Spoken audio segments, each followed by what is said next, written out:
Barbee, and I will be moderating tonight's event. I'm a writer and certified Enneagram teacher and coach based in Nashville, Tennessee, and I work in private practice with individuals, couples, and families, as well as executive leadership teams. For the past 3 years, I have volunteered as an educator through Davidson County Sheriff's Office, developing programs for incarcerated women. This series is produced by Lion Strategy Group, an organizational development firm offering training for law enforcement, corporate, and municipal employees. Lion trainings support the development of a healthy work culture by addressing the needs of the individual, teams, and the organization for future service. More information is available at www.thelion.institute. This is the 5th meeting within this series of events offered to the public. In past events, our panelists have discussed the long-standing cultural, political, and socioeconomic factors which have contributed to the dysfunctional relationship and violence erupting between two very polarized groups, police and the communities they are sworn to serve and protect. While past efforts in the last 60 years to bring balance to issues within the policing profession have been well-meaning, they have been largely ineffective in creating long-lasting change. The focus of tonight's meeting is largely relational and is centered on reconciliation as an alternative to compromise. As Albert Einstein once said, no problem can be solved by the same level of consciousness that created it. Tonight, our esteemed panel, representing diverse backgrounds and many decades of relevant experience, both inside and outside the policing profession, will explore what we must address within ourselves in order to truly engage in the delicate, the difficult, and sometimes very painful work of true reconciliation and healing. If you have any questions or would like to make observations during this experience, please drop them in the comment box, send them to Dr. Hank's account, and we will do our best at the end of this experience to take questions from participants. So right now I'm going to invite in our panelists and I'll be introducing each of you individually. We'll start with Captain LaPonda Fitchpatrick, retired. Hi, Captain LaPonda, welcome to the event. Captain LaPonda we're glad to have you. Captain LaPonda is a retired captain of the Los Angeles Airport Police Department, rather. She is skilled in policy development and training, qualitative research, and leadership development and coaching. She currently offers EEOC trainings as well as presenting and building curriculum for diversity, equity, and inclusion training. She holds a Bachelor of Arts degree in sociology, as well as ACE certifications, and is recognized as a senior certified professional by the Society for Human Resource Management. Welcome, LaPonda. Dr. Rick Bradstreet is a retired police psychologist with the Austin Police Department and currently serves as a consultant to law enforcement agencies, as well as counseling individuals and couples in both private practice and university settings. Rick has been deeply involved with the Enneagram community and uses this human development system in his practice, empowering his clients and mentees to make meaningful change in their own lives through their own efforts. Welcome, Dr. Bradstreet. Thanks. Chief Gary Miller began his law enforcement career in 1975, joining the University of Texas at Austin Police Department, followed by McAllen Police Department in 1976, until he was hired as Chief of Police in Bern in 1989. He holds a master's degree in Justice Administration and received a Bachelor's of Science in Law Enforcement from Southwest Texas State. He was the director of the Texas Police Chiefs Association, Region 7, for 9 years, as well as the president of the Alamo Area Police Chiefs Association in 2012. Thanks for joining us, Chief Miller. We're glad to have you. Thank you. Glad to be here. Chief Frank Dixon. Chief Dixon was sworn in as Chief of Police on October 11th, 2018. Prior to coming to the city of Denton, Chief Dixon was an assistant chief of police in Austin, Texas. He has accrued significant experience throughout his 23 years of service in Austin, including managing the South Patrol Bureau, Austin Bergstrom International Airport, and Special Operations. Chief Dixon's other assignments during his career included SWAT, homicide, K-9, gang suppression, major crimes, narcotics, and uniform patrol. He also led the Department of Special Response Team, which deployed to Cleveland, Ohio for the RNC in 2016 and the presidential inauguration in January 2017. Chief Dixon is a United States Marine Corps veteran and obtained a Bachelor of Science in Criminal Justice from Lamar University. He's also a graduate of the Police Executive Research Forum's Senior Management Institute and the Major Cities Chiefs Association Police Executive Leadership Institute. Welcome, Chief Dixon. Thank you. Glad to be here. Glad to have you. Kerry ODonnell. Kerry ODonnell, our final panelist, holds certifications as both an Enneagram professional teacher and coach and a somatic experiencing practitioner, having studied with the Trauma Institute founded by Dr. Peter Levine. Kerry is also recognized as a senior certified professional in human resource management. She is certified as a conflict management coach. Kerry has over 25 years of experience working with the United States Institute of Peace, Council for International Exchange of Scholars, and American University in Washington, D.C. Kerry holds a master's degree in education with graduate certifications in traumatic stress studies and received the Jefferson Award for Public Service for her work facilitating dialogues between perpetrators and victims of violent crimes for the Pennsylvania Department of Corrections. Welcome, Kerry. Thank you, Evan. Thanks for having me. We will begin this evening with the first question. This is a two-part question for our panelists. What toll is taken on our democracy as a whole when strife in the community is present and persists without resolution? And what implications or complications does this unrest pose to clearing the pathway for healing and policing in America?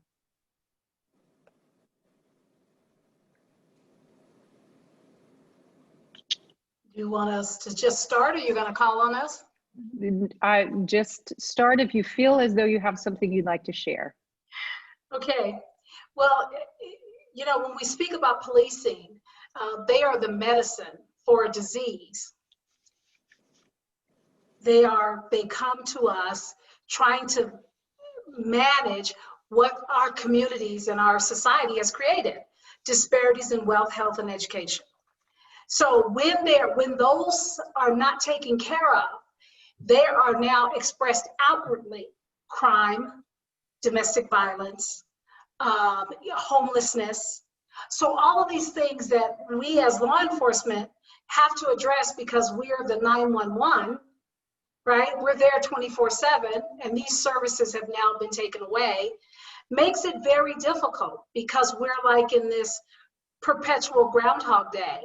We continue to try to fix something that continues to be broken, and we don't always have the appropriate tools for it. So it's like, you know, I've been thinking about this and doing a lot of listening sessions with a lot of companies, and it's almost as if we are in a domestic violence situation here, where we are not addressing the core issues of why, as Doc Rivers said yesterday, why there's a certain population that loves their country, but their country doesn't love them back. And so that's causing that strife. And we as law enforcement have certain tools, right? We have the law, we have our equipment, but what other tools do we need to really address that strife, as well as manage law enforcement, or do we even need to do both? I think two key words here are public trust. And that public trust has been damaged, broken, severed, different degrees and different levels of damage in different communities across the country. and every community is different. Law enforcement, for the most part, is a local governmental function. Of course, we all know there are state and federal agencies, but it's at the local level where we see the problem and where that public trust has been broken. And I think that's our greatest challenge right now in many communities, is just reestablishing or repairing that public trust. I'm kind of a history nut, so I'm always reading different presidential biographies and stuff. And I when teaching leadership courses, I've often played a video of President Johnson when he addressed the nation in the Congress after, it's known as the "We Shall Overcome" speech, after the Voting Rights Act in Selma, Alabama, and the Edmund Pettus Bridge, and all the problems that, people being attacked by the officers there.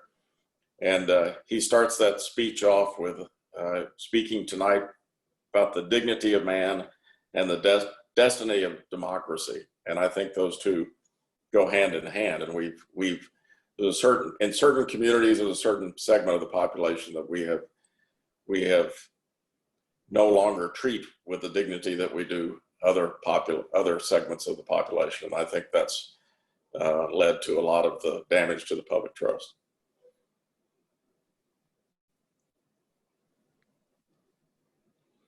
Well said, Chief Miller.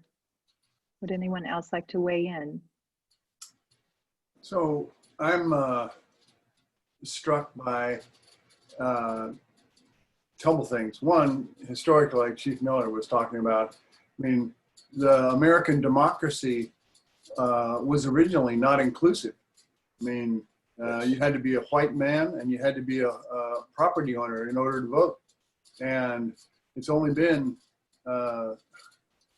very short time since women had the vote. That's like 100 years ago. And and blacks and brown people have always been discriminated against.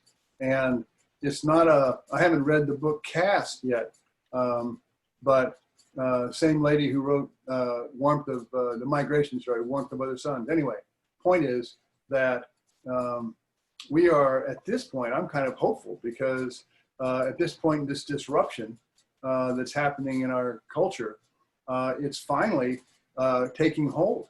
When there's been injustice before, we would have riots for 2 or 3 days, and then there'd be a few concessions or some money paid out for kids groups to play basketball or something, and then we go back to business as usual, which was kind of the old order. Still is the old order.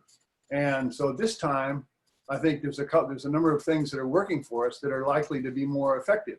One is that white people have finally gotten the memo. They're finally understanding that this is not just about people who are crooks and happen to be black or brown. This is about their society and about their life. And they better be involved and they better care about it. And that's one thing that's really different. And the next thing is that we have photographs, all this, these phone cameras, where we get immediate feedback on the latest tragedy.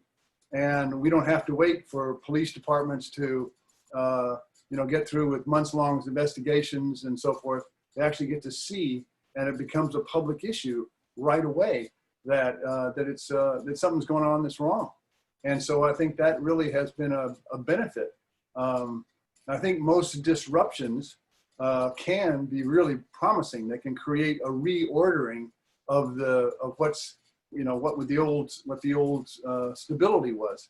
And I think we've got a shot this time at having this happen with police departments, where we actually refine some of the duties, rethink, who's good at doing non-escalation, all that sort of thing. So I think that it can be very promising. To Dr. Bradstreet's point, this is one of the first times in my life that I've ever seen all of us come together as one. You don't see the same tenor as you saw before when these incidents happen, where you had a large portion of police officers standing up are trying to justify what you're seeing. This is the first time that I can think of where you've had a number of police officers, police chiefs, sheriffs across the country coming out and denouncing the things that we're seeing now. And we're collectively getting our backs off of the wall, where we're not trying to stand up and stand firm. You know, we're cops and we're right, and they should have just never resisted. Well, that doesn't work. That's a wash now. You're seeing people, just the polarization of it now, to Rick's point, if we don't take advantage of this opportunity, I don't know how further we can become as a society down in the gutter, because we are broken right now. And we have lost all of our legitimacy, as far as I can see, as a policing profession. Now, you have certain cities where they have relationships with the community that are a little bit better than others, but we are literally in a fight for our lives this time in keeping the profession going. And if we don't seize the moment and do some radical change, come together and work with the community like we have never worked before. I'm not talking about community policing. I'm talking about bringing the community into your police departments across the country and letting them see how the sausage is made. There should not be this veil of secrecy, this cloak of darkness on how we do our business. Because if we're doing it the right way, everyone should have a seat at the table and be able to see it. I think we have to manage that and understand that both sides have got to come to the table, open hearts, open minds, and ready to do the difficult work and have those very tough conversations like this.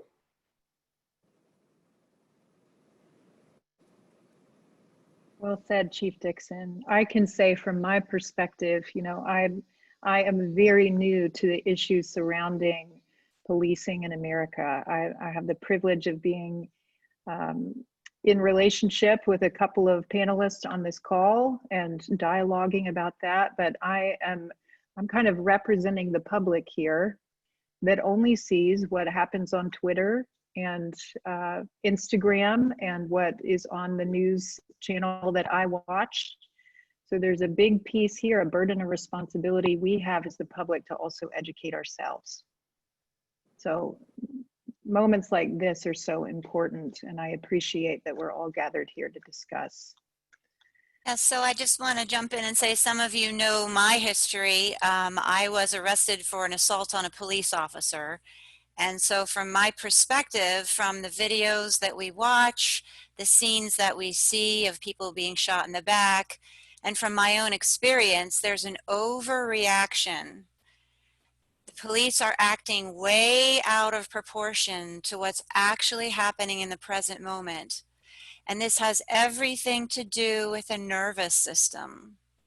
And I believe that police officers need training to how to manage their reactivity, because that's exactly what we're seeing. Everybody can see it in the videos and the photographs. It's overreacting to the reality of the situation, and I was a victim of that myself. So I think that part needs to change. Yeah. That's actually a very good segue into my next question. When the offending party is also the one with the power, what constructive steps or approach must be adopted by each side, and how is the response different when the offending party is also the disempowered party?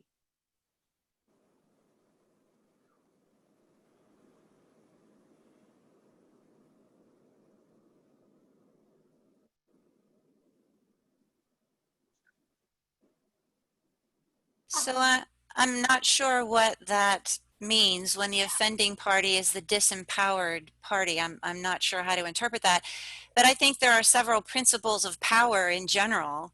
That power lies in the relationship, as we were saying earlier, that the public has placed their trust in police officers and have given power to police. And over time, when significant and static power imbalances occur, they harm and destroy individuals, communities, and relationships. And we know in general that by productive or destructive means, people will seek to balance power imbalances. And this is especially true because communities have been and they continue to be traumatized by these shootings and killings. So that's the other piece of this, is we're not just talking about democracy and the right to protest. We're talking about traumatized communities. And I personally don't see how anybody cannot be traumatized watching these videos. And so it's, you know, the very first principle of people who have been traumatized is empowerment. People need to feel empowered. And so communities have to be the arbiters and the authors of their own recovery. And this is what they're doing, engaging in protests, trying to gain a sense of empowerment and connection with other people. And so from the community perspective, power is not a finite resource, and it's not an us against them. These are community members just seeking to empower themselves after being severely traumatized. And, you know, again, for police officers, a lot of this reactivity that I mentioned earlier is due to accumulated stress. They are reacting to something that happened in the past. They are not reacting to the reality of the current moment. And so the police, as well as the community, are traumatized. I'm like glad to, you. yeah, go ahead. I'm sorry, I'd like to respond to that. It depends on where the police officer is and where their reaction is. You look at what happened a couple of days ago in the riots in Wisconsin, and that young 17-year-old boy was able to walk down the street with a gun, holding his hands up. People are screaming at the police saying, he shot people, he just killed people. And they completely ignored him and let him walk away. So I think that we have to look at where is the locus of that trauma and how does it play out? And it plays out in underserved minority communities. And that goes back to, of course, what you're talking about, that goes back to bias and how our biases play out. You had a murderer, someone who had just shot 2 people that had come across the border. Now, we can judge his mental stability or what have you. That's going to be for the courts to play out. But in the immediate, those police officers in riot gears and military style vehicles, they didn't feel a threat there. That's right. And the same thing with the accompanying officers in the George Floyd case. Right. That's called the freeze response. There's, as you probably all know, fight, flight, freeze. And freeze is when you don't take action when action is required. I understand that, but in that instance, those 2 instances, I can't, I don't see that. Okay, and so I see choices. Right, exactly. People believe that those are choices, but when you talk to officers who shoot people in the back, they will say, I feared for my life. Yeah. They shot somebody in the back, and the rest of us are going, what? You feared for your life? How is that possible? And that, they say, was not a choice because I felt in fear of my life. That's someone who's being hijacked by their nervous system. And we buy that and we believe it. And police officers are exonerated on that argument that I feared for my life, even though the person was running away and I shot them in the back. Right? But I think that's the community that clears them. That's the community that clears them. You know, when we look at things, and I tend to look at things from a tactical standpoint.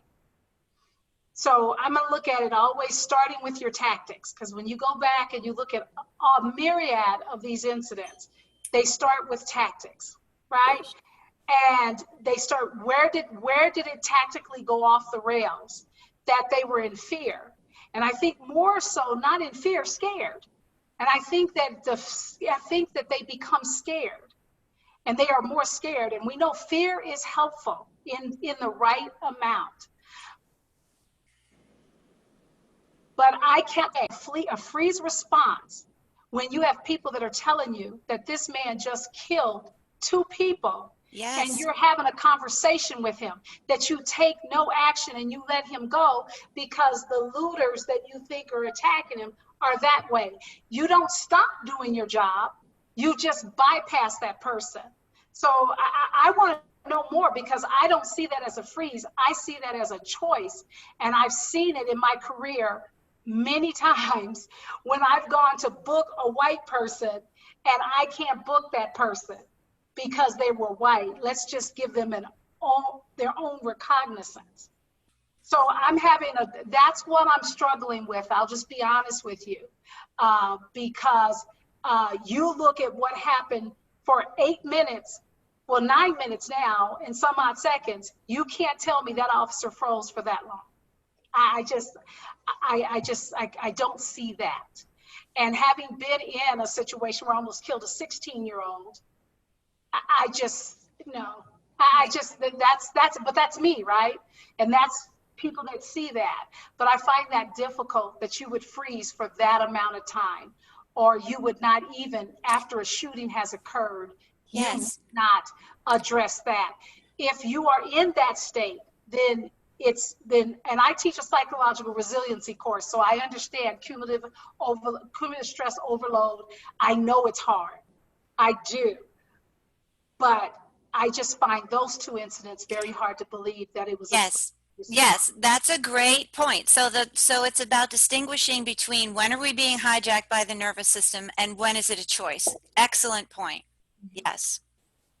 And I hope that everyone kind of participating in this event can start to feel how very complex this issue is and how deep this issue goes, right? There's some great comments that are popping up in this chat box referring to the fact that parties have been polarized and a dualistic system is grounds for violence, period, when it's us against them.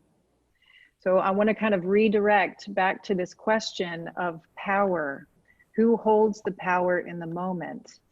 And let's see, Dr. Ashton kind of rephrased that question a bit and said, I was asking when the person being injured is the non-dominant group, right?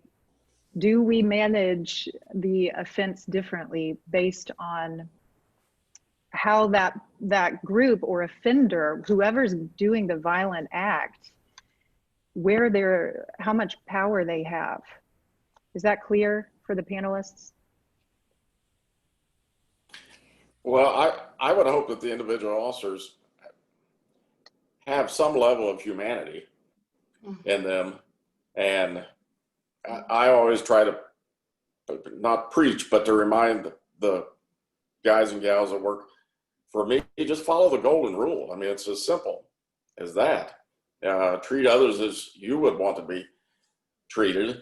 And all this goes back to the individual officer and how we can do all the training we want. We can do all the, TikTok dancing on our Facebook pages, department Facebook pages. That's not going to help reestablish trust anywhere. It's reestablished by hard work, answering every call, treating people fairly, with dignity, with justice, no matter where they come from. And unfortunately, officers and departments, a lot of the minor petty type things that we end up having to deal with, we don't want to be dealing with, but the city bodies, legislative bodies, the state legislature, I mean, go back to Ferguson, Missouri. A lot of the problems that happened there was because they're trying to balance their budget off fines, and those fines,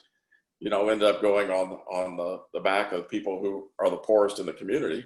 And that happens in a lot of cities in Texas. The state, trying to balance the budget, 12 years ago, created all types of additional traffic fines for people that finally in the last couple of years, they realized, the hardship that was putting on people. The people who are coming to build your house or repair your driveway or anything else, or, you're hitting them with so many fines on petty offenses that it just, and all those things, the cops don't want to be enforcing that stuff. Most of them don't. And that leads to a lot of these confrontations or bad situations with the individuals and the community. And so the people who don't have the power need to be listened to and need to be heard from when policies are put in place by departments and when laws are passed at whatever level. We don't just need to be listening to the people with the money in their wallets who are making campaign donations, but you have to listen to the people who those statutes are going to impact, my opinion. Thank you, Chief Miller. Dr. Bradstreet, one thing comes up for me in terms of this question of power and accountability is the drama triangle.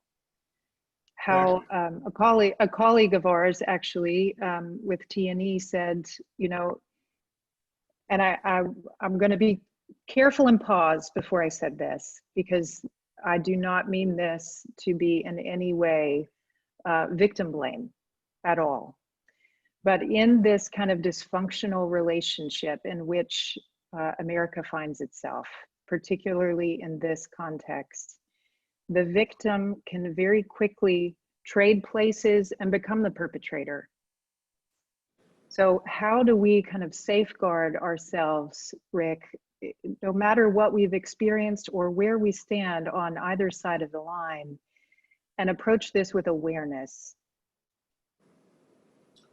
So like you say, Evan, I think the drama triangle is really useful as a teaching tool, because anytime any of us are in a conflict, our immediate response is to demonize whoever we're in a conflict with. You know, whether it's our the wife we're divorcing in court, or the person who steps on my toe unnecessarily, just unknowingly, I'm going to get mad and I'm going to feel victimized, and I'm going to lash out at them, say, get off my, whatever. I'm going to immediately, without thinking, we're kind of wired to make it into a someone's right, someone's wrong, someone's the victim, and so I'm the victim, and I got to get you back because you did wrong.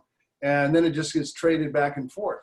So it ends up, when we see these stories in the paper, everybody's fighting for the victim position, because that's the position where there's real power. That's where you have public appreciation, is when you're the victim. So when when there's initially, if there's a shooting, let's say, the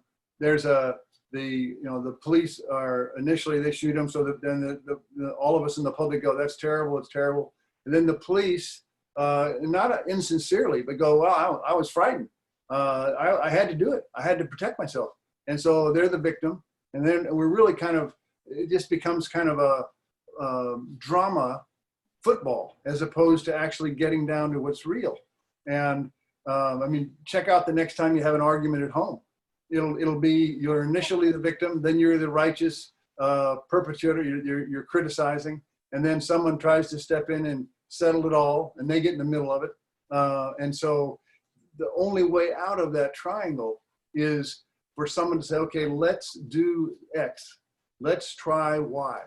And then you have some content with which to actually work with and to make some constructive changes.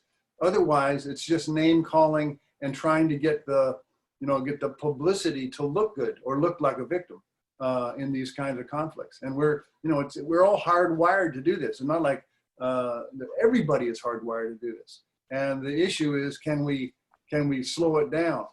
There was a woman, professor at Stanford, who did some work with the Oakland Police Department, apparently.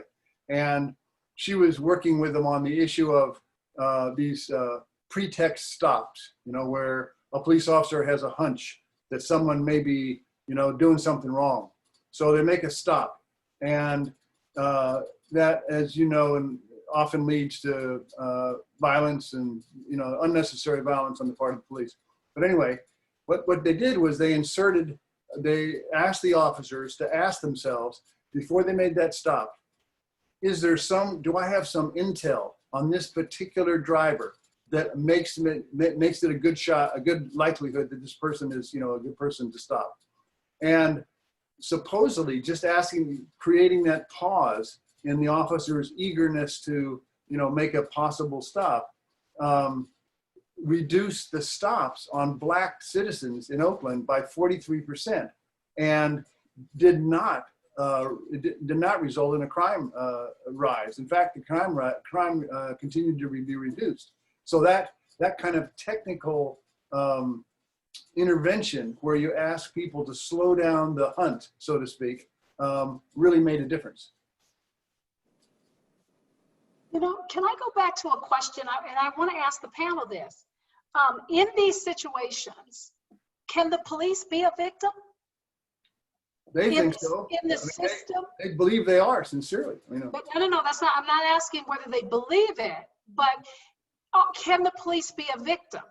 Like if you are in a situation and you're a police officer and you're responding to a call for service and you're attacked by the criminal, can you be a victim? And I think that's the area where sometimes we get it a little mixed up, where we want to be the victim, when in fact, unfortunately, we have a job because there are bad guys in the world.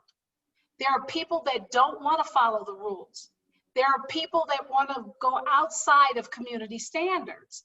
So when we take on the mantle of the victim, do we then lose some of our power as well?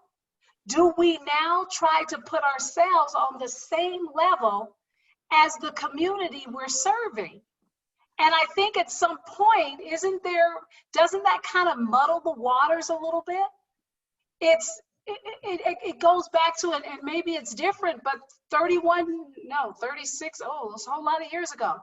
The first question I was asked on my, when I was interviewing was, do you realize that you might be killed?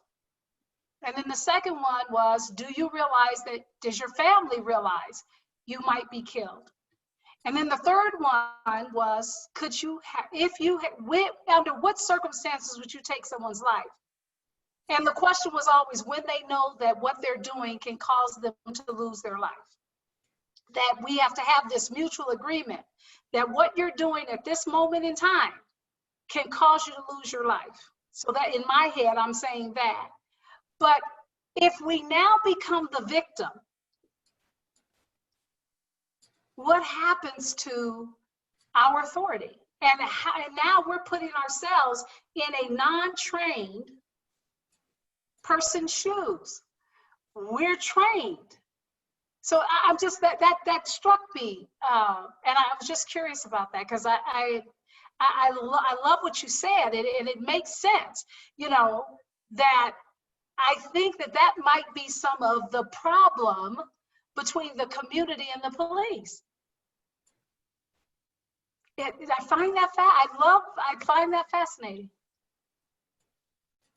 It certainly becomes more personal if you feel you've become the victim. You know, the state of Texas or the state of California or whatever you write on your incident or offense report is no longer the victim. It's you, and then your responses, as we've all seen if we ever watched the police traffic stop videos on occasion. You know, the officer feels like it becomes very personal, and it goes downhill quickly from there. Yeah. And I would have to say that it's pretty clear there's a big power imbalance here. Because when the community is a victim, what is their recourse? Versus when the police are victims, what is their recourse? There's a huge power imbalance that needs to be acknowledged here. Yes, absolutely. Absolutely. And we see that when it plays out in the courts. You know, if you put a police officer on trial. Now, you know, there's that pendulum we always talk about, right? That pendulum that takes a swing to the left or the right, and we want to prosecute every police officer. Doesn't matter whether the perpetrator had a gun, doesn't matter whether they shot at the police officer, because of where we are in this moment, right? Where every single thing, we are so traumatized as a community, and being Black and blue, it's traumatizing to me too, because it's the profession I love, but I know that walking out or being stopped or having been stopped and treated very poorly, I know that it does happen. But when you have this power dynamic where you then walk into this job saying I'm the victim, or you walk in with the opposite when you talk about power, and it says I'd rather be tried by 12 of my peers than carried by 6 of my friends. And we know that a lot of police officers carry that one around.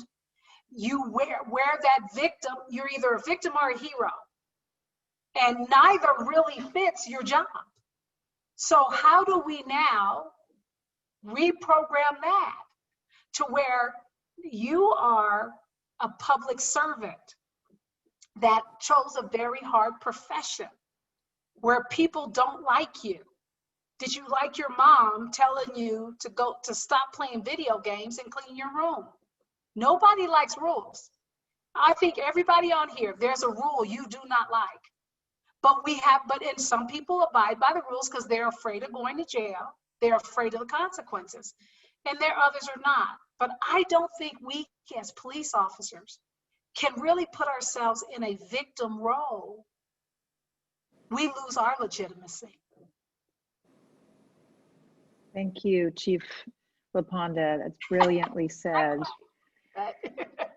Chief Dixon, do you have anything to weigh in on? Would you like to share? Sure, I think it's a very, very complicated dynamic when you're talking about walking that line, because in one instance, we're telling our young men and women that are still signing up to do this profession, to join this profession, that it's still the most noble profession out there. We want them to connect to the community. We want them to build relationships with the community. We want them to be part of the community. And then on the other hand, we're telling them the first day you jump into a car with a field training officer, you're going out, you're looking for numbers, you're hunting. If you're looking for drug dealers, you're looking for crime, what part of your city are you going to? You're not going, I'll give you a hint, you're not going to your upper middle class neighborhoods looking for powder cocaine. You're going to where you know you're going to find guns, marijuana, and things like that, and those are not in those neighborhoods. So we have this dueling set of kind of values that we're creating police officers out of, that we have to shift that dynamic, because we can't have it both ways. It's proven that it's not working. So we have to retool the way that we're training, the way we're thinking. And, you know, every time one of these happens, we hear that police need more training. No, we need proper training. We need focused training. We need intentional training. But all the training in the world isn't going to change someone's heart. So if you come into this profession with a bad heart, there's no amount of training out there that's going to fix that. And unfortunately, the problem that we have is you can't have a foolproof recruiting system where you're going to catch every person that doesn't deserve to wear this badge. That's just a fact, as long as the human factor is in there. Yeah. So we've got to take some very intentional steps, us as leaders in this profession, on holding very firm to our core values, reselling our mission to our departments, and bringing our communities together, instead of taking these stances of, you know, we're not doing more training because we get too much already and we don't have the resources to do it, and we make excuses.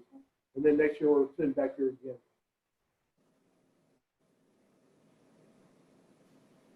When I think some of the training we give our officers sets them up for failure. And one example of that is that we train our officers that they should not be defeated, that you've got to get up, you've got to be resilient, You cannot lose. You are the thin blue line between chaos and civilization.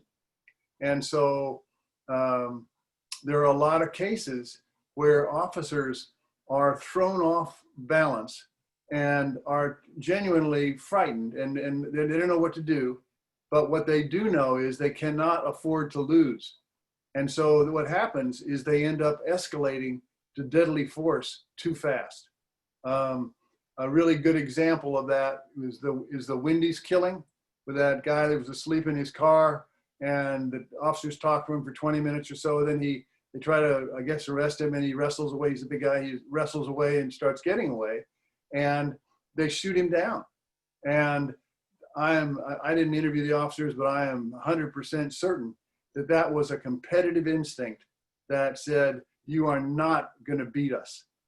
We are in charge. And that's what we've been trained to do. And by golly, we're not giving that sucker up. And I can't tell you how many, hostage situations I've been out in my career. And once we're there, baby, we're not leaving. And we should have left many times just because it wasn't a big deal. We could have posted an officer in the back door, officer in the front door, and drove away all the armored cars and all the stuff that we had out there. But we were simply not.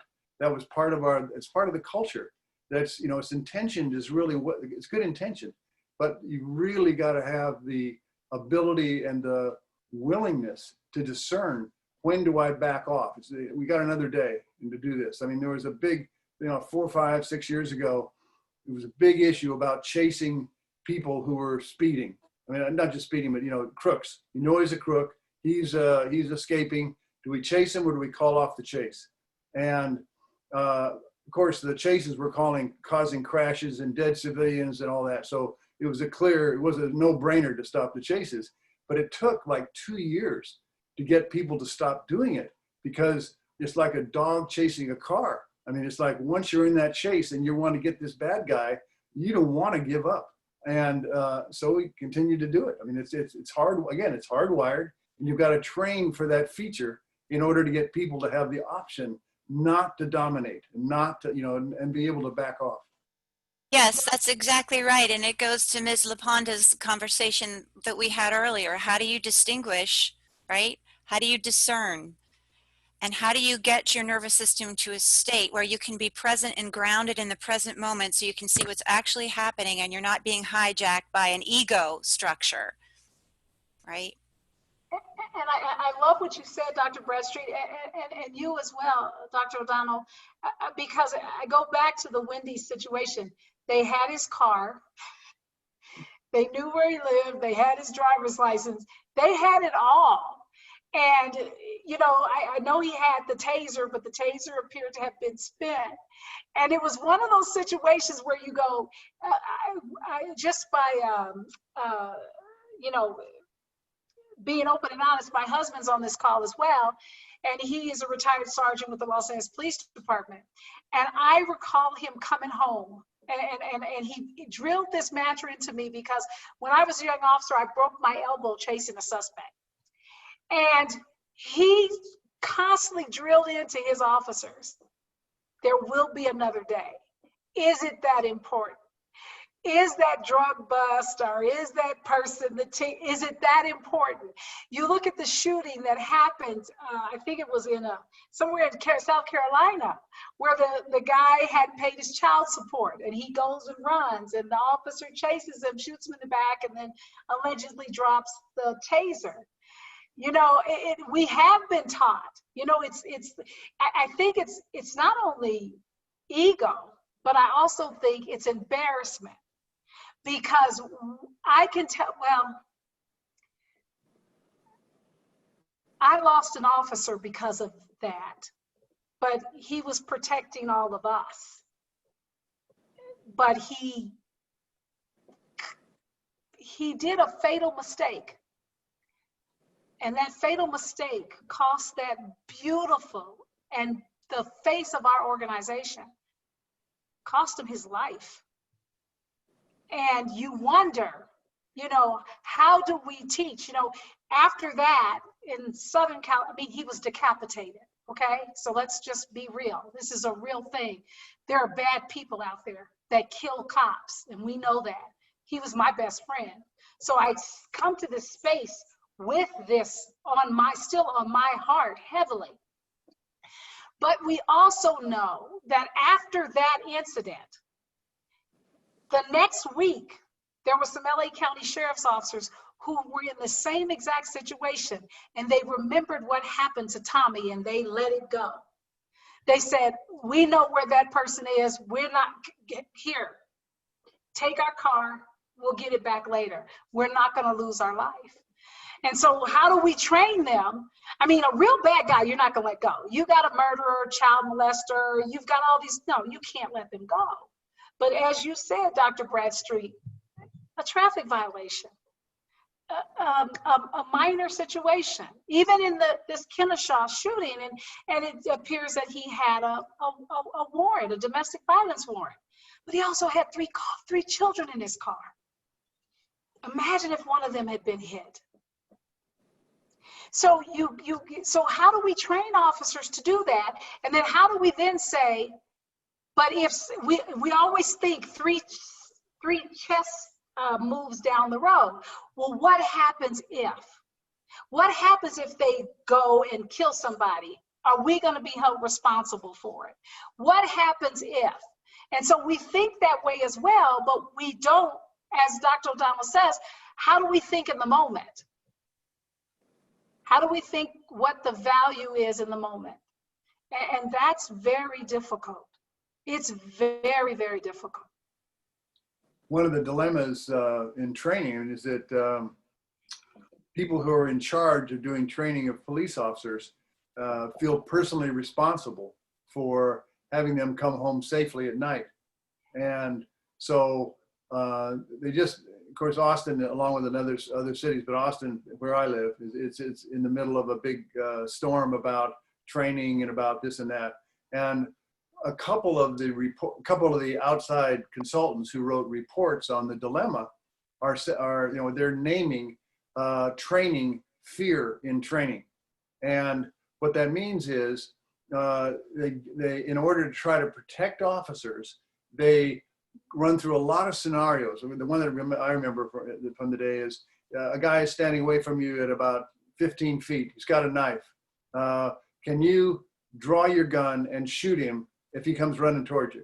And the whole purpose of the exercise was to prove that you could not shoot him before he hit you with a knife. And so what that does is it trains officers to, if they lose a sense of control, they are panicked because they think I am toast. And so the idea of training in having enough, they don't have enough experience. I mean, officers, most officers retire never having fired their weapon at anybody, maybe killing a pit bull dog, but that's it. And so they are not tested. I mean, they don't get combat experience. And so, which is good in that sense. But the bad part of it is that they don't have a sense of what is real in terms of danger.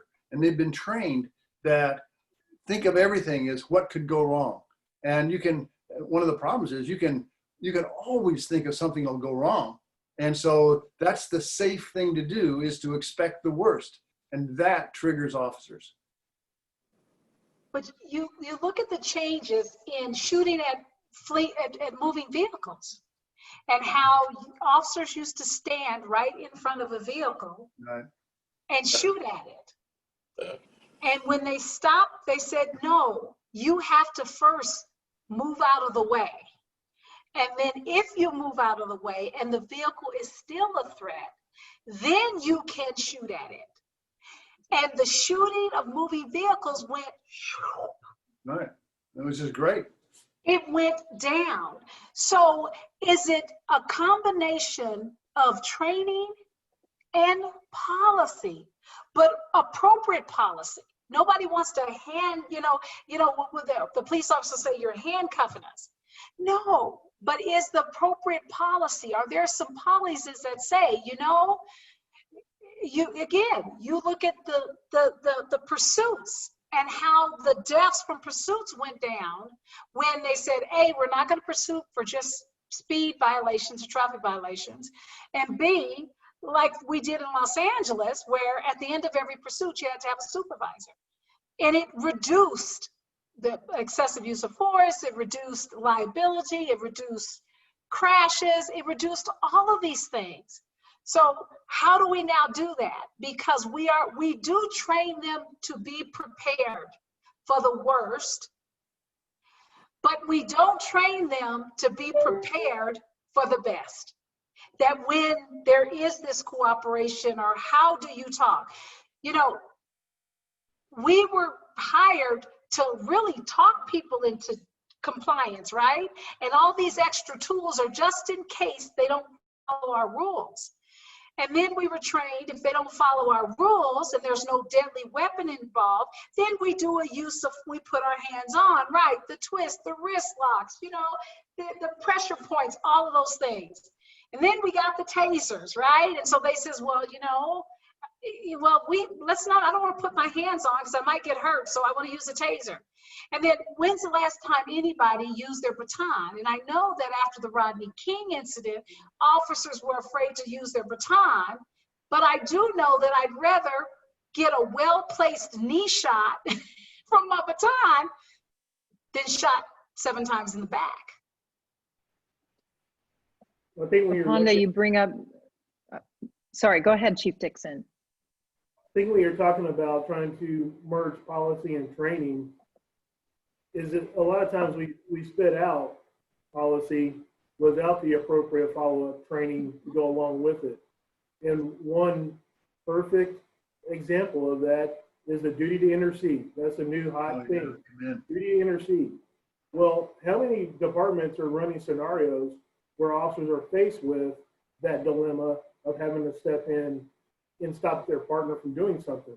Because those are not always going to be those ultra egregious, life-threatening moments where I need you to step in. Some of those are going to be very small and subtle, where if you stop in, they don't become those big ones. But we've got to start training to mirror what we expect, because kicking out policy does nothing but set us up for further failure. And the same thing back to what Rick was talking about earlier. If you go through 6 scenarios a day, and 5 of the 6 you end up shooting somebody, you're training in that muscle memory that 5 of the 6 encounters that I have is going to lead to some kind of violence or force. Well, why not have, you know, one day you go in there, maybe all 6 of them work out fine, as long as you do what you're supposed to do. Because that's 90% of our day is we're talking to people and things work out fine. And the boogeyman isn't hiding behind every corner. But if we constantly reinforce this, that you're going to get shot because you pull over. I used to be so deathly, like the hair on the back of my neck would stand up when I stopped vans at night. Because a practical that we went through during our night practicals was a van. And as you walked up behind it, the back door swung open, a double barrel shotgun came out, and bam. So that stays with you as you're out working. Why can't you stop a van at night? You walk up, you have a cordial conversation, take care of your business, and you go on your way. So I think those are the things that we're starting to see more of. Our departments taking a more vested interest in what kind of training they're doing, and not so much just more of it. Excellent. Thank you, Chief Dixon. I mean, both of the last panelists brought up that human component. So as we had discussed in preparing for this panel, you know, administration and the operational piece have been discussed, have been addressed. What we're missing is that human element. How do we interface with each other? So I want to kind of slide into this next question. While conceptually and rationally or relationally, there are these deep divides that exist between law enforcement personnel and the community. The larger reality is that both of these parties share the same world, attend the same churches, your kids go to the same schools, you know. So the curtain of conflict and misunderstanding, which stands between people and the ability to reconcile. How can we share the same world, perhaps even continue to disagree on certain things, and not create further violence.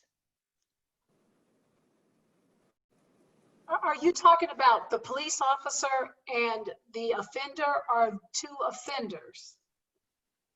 Because if you're talking about police officers and offenders, in most cities, the police officers do not live in the communities that they police. And so they are coming from outside of those communities, in like-minded communities. You know, I lived in a cop community, right? Because we tell ourselves, well, they might attack our house, or we want, and hey, you know what? For a lot of us coming from, I grew up in South Los Angeles, home of more value, I have to move outside of my home, my ancestral home area, as it were. So they don't shop in the same stores. And I think that's one of the big problems. They don't see each other. They don't. They live in two separate worlds, and the only time they come together is when there's a problem. So if it's between, you know, Johnny and Jeffrey that live in the same area and they're committing crimes against each other, yes. But for most law enforcement, they do not live in the communities that they police. They live way outside of them. In cop communities that are predominantly white, that's just the reality of the world, the way it is. And so I don't know how you fix that unless you're like the fire department. The fire department goes to the grocery store in the community to which they serve, because that's what they have to do, because they got to take their fire truck. So they know everyone, but the police don't. So I'd like to follow up, and you also talked about when supervisors, you talked about policy, police policy, that supervisors are required to come on the scene. And that sounds like the law of three.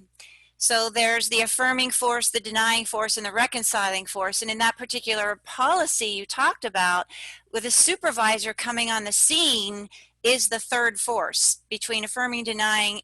That supervisor becomes the reconciling.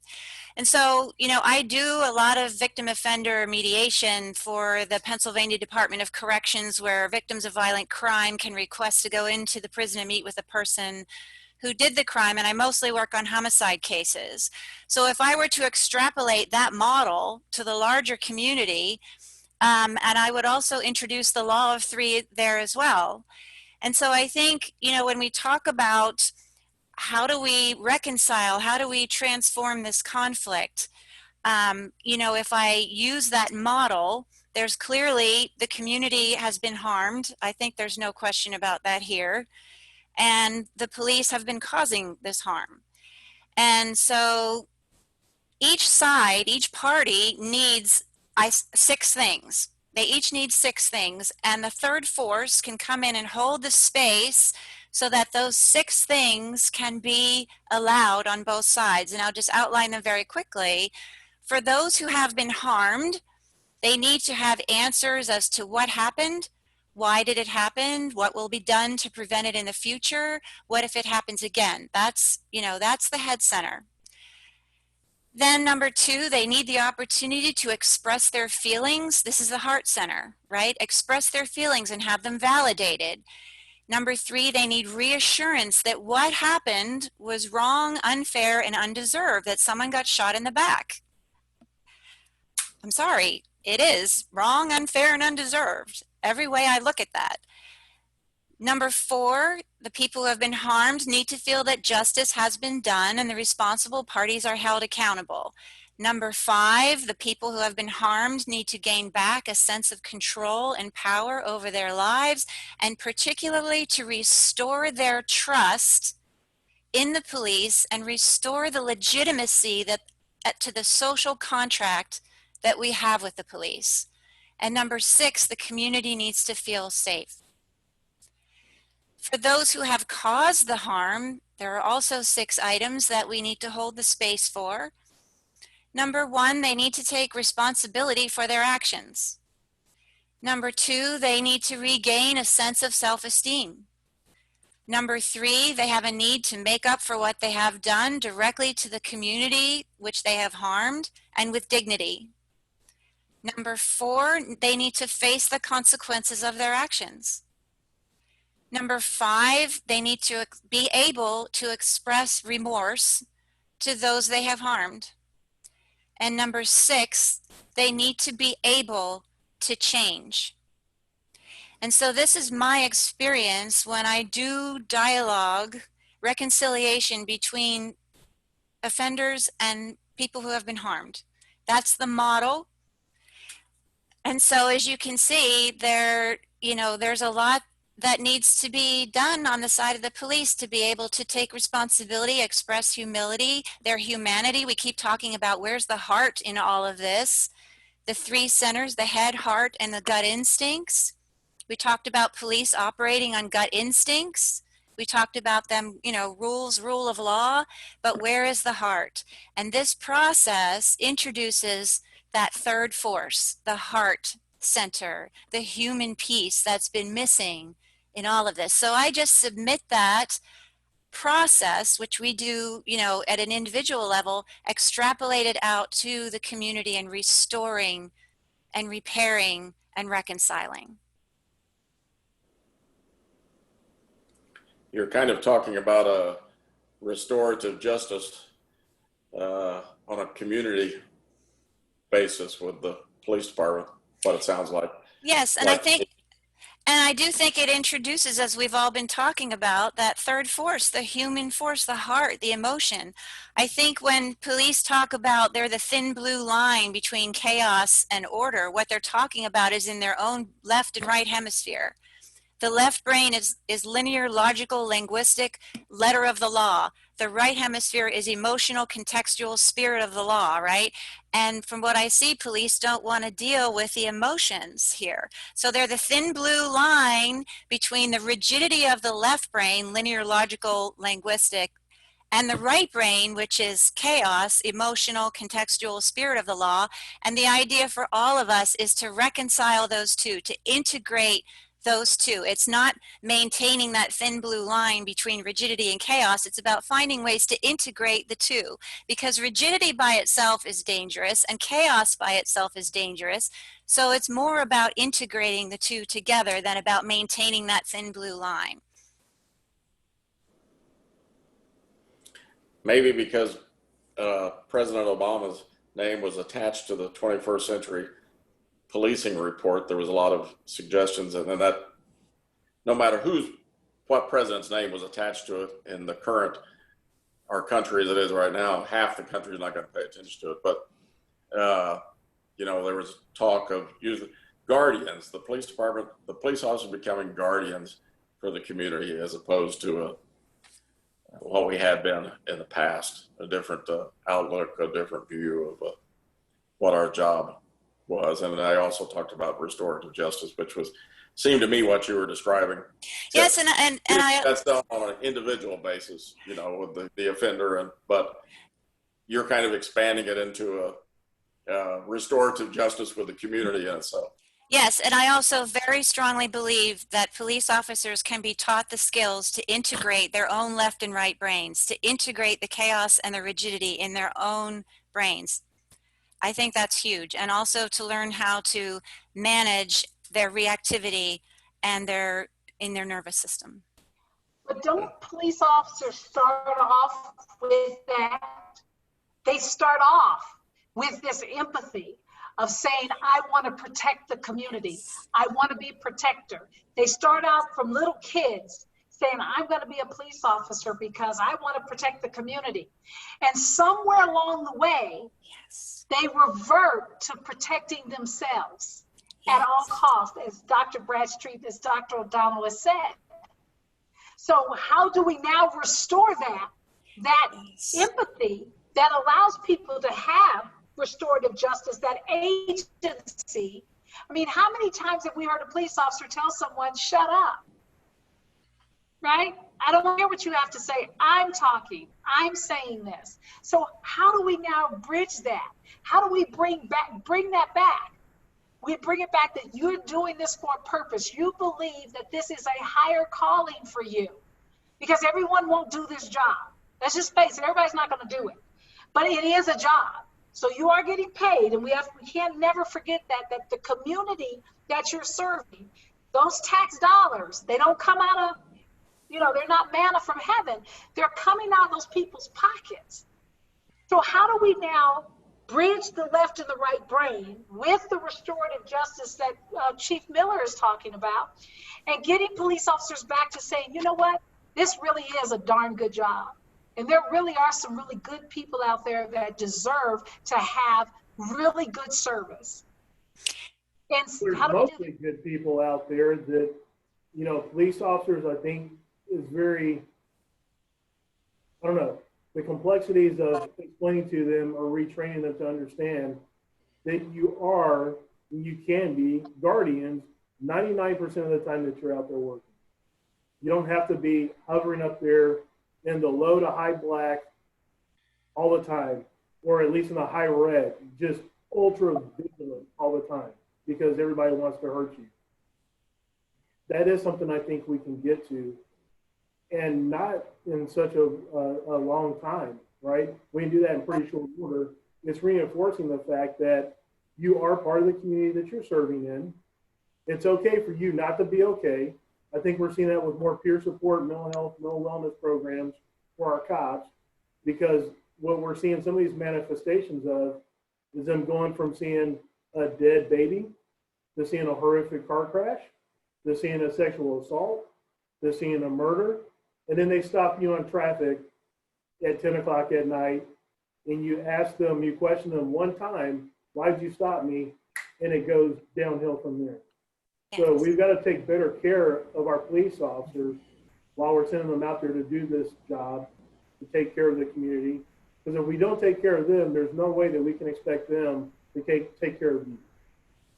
So I think that, we're not that far off. We just have to get refocused on what's important to us as a society. I teach a psychological preparedness course for firefighters and police officers and other people that work within stressful environments. As a matter of fact, I teach it with my daughter. We just did a webinar on it. And if you looked at the statistics, you wouldn't even give police officers or firefighters anything that was quite dangerous. Because of that stress that they go through. But like pilots, we don't have them, we do not give them psychological help. We have this stigma surrounding it. We call it the rubber gun squad, right? When somebody's having some psychological help, we call it the rubber gun squad. I created a program for our officers on how I can refer them to EAP without penalty. Unfortunately, the unions, and I was a union president for over 20 years, and I wanted to string them, every last one of them up by their own petards, but they fought it. They thought that we were going to use it against the police officers to get them out. But we had 3 officers that had committed suicide. So you go, and we forget, Chief Dixon, and they had an argument with their wife or husband or significant other on that day too, or their kid wrecked the car or was drinking or failed a class or all these things. The model in this course is that we are superheroes, but we're not superhuman. But we fight against that humanity. We can't be wrong. We can't make a mistake, because we know that mistakes can be deadly. We've seen that. So we want to win at all costs. So it's not looked at like it's a mistake or an error. It's looked at as if we were tactically sound in doing our job. So how do we bring the human back in a 100% human profession? It is 100% human. Everything you're dealing with, you can have the best technology in the world, but at the end of the day, it's 100% human. So how do we bring that back? You go back to that heart. How do we bring it back? Not And then some officers will tell you, well, you're trying to make me unsafe. No, I'm going to tell you, you need to go practice your hands-on defensive tactics. I'm not telling you not to do that. I'm not telling you not to be prepared for what you've been trained to do. But you can't go into it, every single one of them, thinking that you're going to lose your life. And we're trained that. And then you have that argument at home, and you've watched this baby be beaten, and you've been to this call and that call. And I've often, you know, one thing about an airport, you're going to get suicides. People come, they jump off, they run in traffic, they jump off the parking structures. They come in, they know that that's where you're going to find a cop. Some of them want to commit suicide by cop. But I know when that happened and that officer was either near that or was the first on scene, they did not go back out in the field. We didn't send them back out in the field. My husband almost had a woman jump from a 22-story building, and she was probably trying to hit him because he had just moved before she landed on top of him, because she probably saw him drive through. And we see these officers experience these traumas. You look at Chauvin. He was involved in 5 deaths in 18 years. You can't tell me that that did not wear on him to where maybe he no longer saw people as human.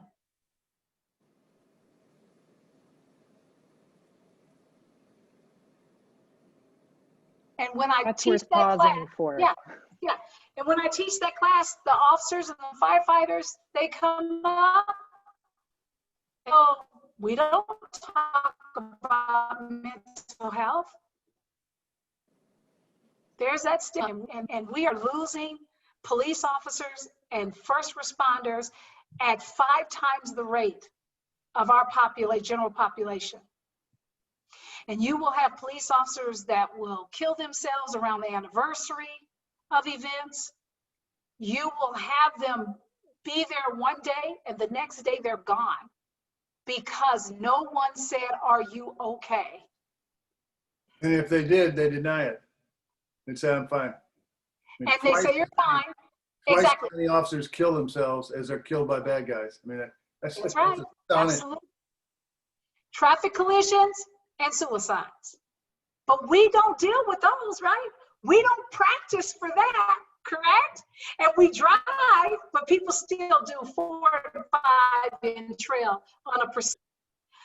But when you think about it, and you think about the ones that do survive and talk about their stories, there was something that happened to them, or someone that interceded with them, or someone that came back the next day and said, hey, are you okay?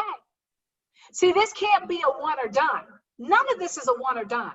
This is supervisors being out in the field, constantly reminding their officers of their tactics, of treating the employee, the citizens out there with the respect and dignity. This is not just a quick roll call training or once a month. This is getting the chaplains and the psychologists to come in, ride with the police officers, ride with the fire personnel, so they get to know them, they get comfortable with them. But yeah, you have to keep asking, are you okay? Is it okay? Well, here's some services. Or, you know, I had an issue. So here you go. And I tell my story very frequently to people that I believe that are having difficult times. And it usually manifests itself in excessive force use, calls, you know, drunk driving, domestic violence. We see all of these signs, but we say, oh, it's just a little stress, it's a part of the job. And then everybody goes, what happened to John? Did you hear what happened? But we've seen small things, excessive uses of force. And I truly believe that a lot of times when officers engage in excessive uses of force, they are having some significant problems that they're trying to process. And that takes away the pain. It's like a drug. People with mental health, they self-medicate. I think sometimes when you have an officer and, oh, he's just a go-getter, we kind of let him or her do this a little bit. I mean, you know, you look here in Colorado where you place a 6-year-old prone to out on a hot concrete. Now that's a freeze, right? I mean, that didn't cross your mind that that might not be a good thing? Didn't cross your mind that these are all women in this car? It's broad daylight, and maybe there's a problem with the license plate, even though communication says that it's a stolen car.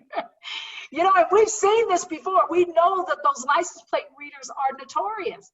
But for quite some time, they proned out 2 women and 4 children on a hot asphalt. And not 6 police officers, and nobody said, you know, maybe that doesn't look good. Maybe that we should. Chief LaPonda, you are illustrating, I think, the core issue and the focus of this discussion beautifully, which is an inability to see myself in the other. Right. You know, that term, there but for the grace of God go I. If I believed what this person believed, I'd do what they do. You know, so this is really where both parties have to turn and reorient to an entirely new way of operating that we have not really seen happen before in this nation. So obviously, reconciliation is an incredibly complex topic. It's not going to be resolved in an hour-and-a-half conversation, but we're opening the door to be able to facilitate conversations with different parties, with different perspectives, who bring different skill sets to the table, and begin having these necessary discussions. So I want to just thank all of the panelists for contributing tonight. I want to open it up for any closing comments that you might have, and really, truly appreciate your participation this evening.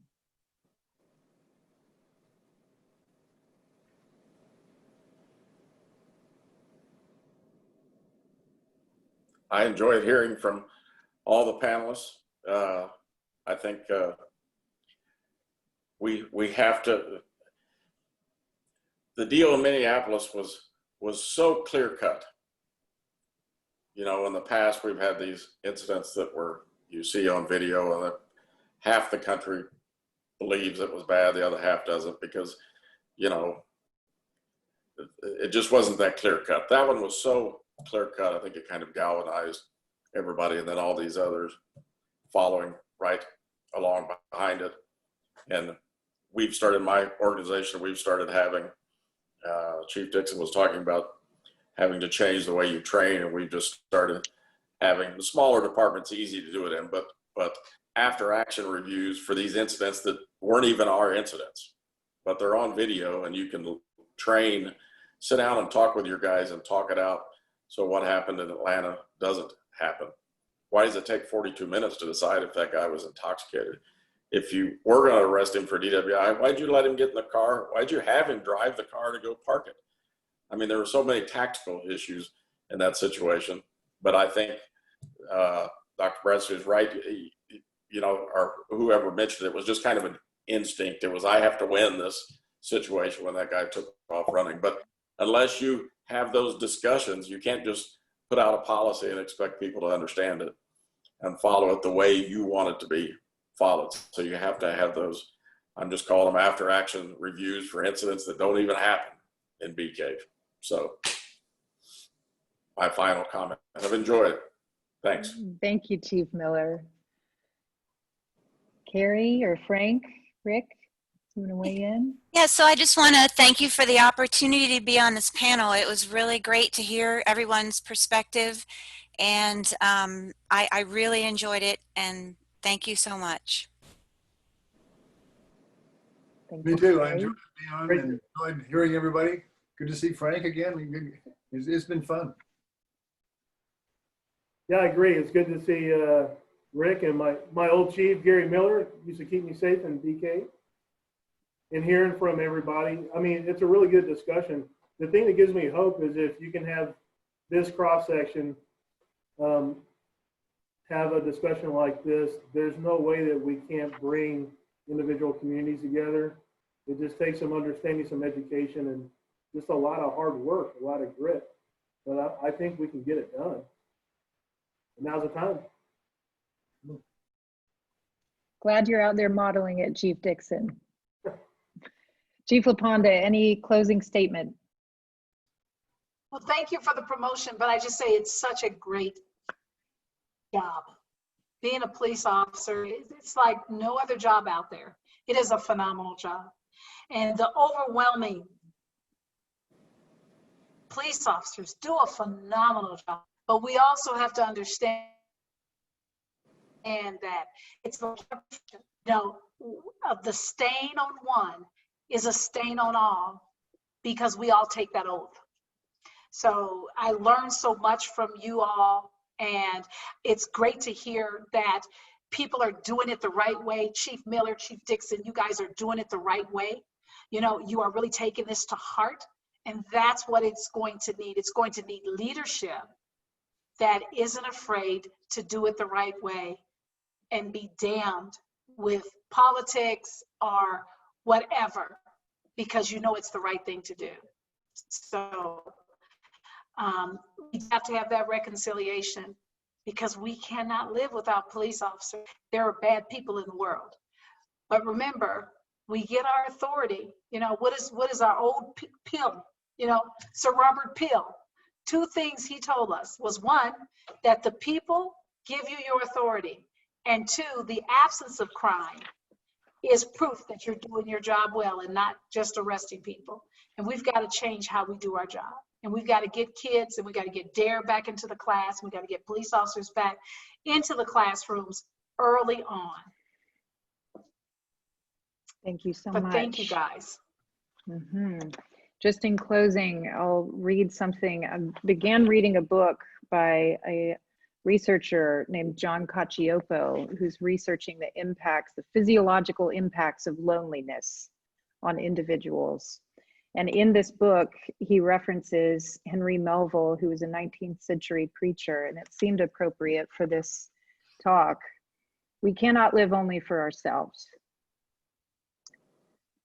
1,000 fibers connect us with our fellow men, and along these fibers, as sympathetic threads, our actions run as causes, and they come back to us as effects.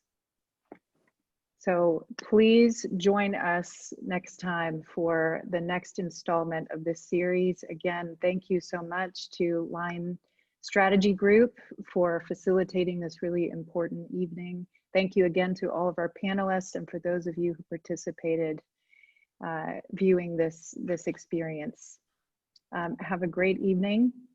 And if you'd like to stay in touch, again, www.thelion.institute is the website that you can follow for more information. And we'll see you next time. Good night, all. Take care.